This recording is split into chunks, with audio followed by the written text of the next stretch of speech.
18 जून 2026 26 वर्षर केतन अग्रवाल जी पुणे जड़े settlement businessman थिले तांको बाहागर ठीक होता सिया गयल सांगरे और सिया बर्थडे थिला 18 जून रे सेतिपई दुई जण लोहागढ़ पोर्ट को बुलिबाकू प्लान करथिले। नवेम्बर मासरे दुई जनकर बाहागर हेबार थिला। उदयपुर पैलेस मध्य बुक होई सारथिला अर्थात दुईटी जाक परिवार रे खुशीर माहौल थिला। किंतु सेदिन सही लोहागढ़ पोर्टरू एक चित्कार सुना जाए। केतन को मंगीदर सिया कांदी कांदी पुलिस पाखरे पहुंचंती एवं प्रबल पवन हेउतला। केतन फोटो क्लिक करथुले आ हठात तांको गोड़ खसीगला। पुलिस बड़ी रिकवर कला। मामला पूरा साधारण दुर्घटना भली लागुथुला किंतु कहा जाए ना जने हत्याकारी जते भी चतुर हुए ना कहीं से कौनसी ना कौनसी सुराग छाड़ी दिए। आउ एही मामला रे हत्याकारी गोटिए नुहे बरं अनेक भूल करथिला। सबुठारु प्रथम संदेह सेतेबेले हेला जेतेबेले केतन को भौणी सियांको बयान उपरे प्रश्न उठाइले। किछि कथा परस्पर सह मेल खाउ नथिला। पुणे रूरल पुलिस एही मामलार गभीर तदंत आरंभ कला एवं दुहिंकर कॉल रेकर्ड एवं मोबाइल लोकेशन को ट्रैक करबा आरंभ कला। आउ सेतेबेले जेउ सत्य सामना को आसिला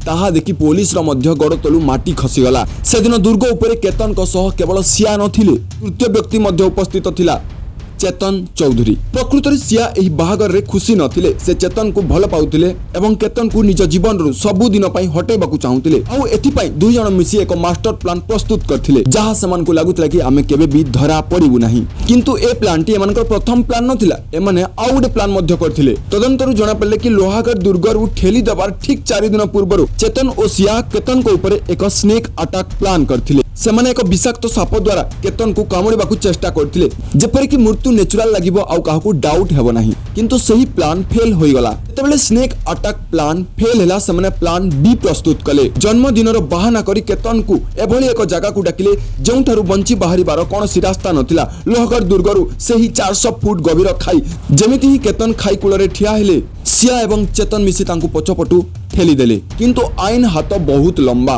Pune rural police technical surveillance एवं इंटरोगेशन माध्यम सिया एवं चेतन दुहिंक मिछ को पदारे पकाई देला। आज दुई जण जाक हेफाजत रे अछंती। सेमानक विरुद्ध रे भारतीय न्याय संहिता अनुसार हत्या एवं अपराधिक षड्यंत्र मामला रुजु करा जायछि।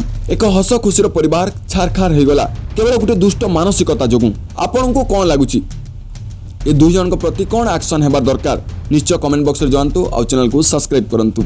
जय जगन्नाथ।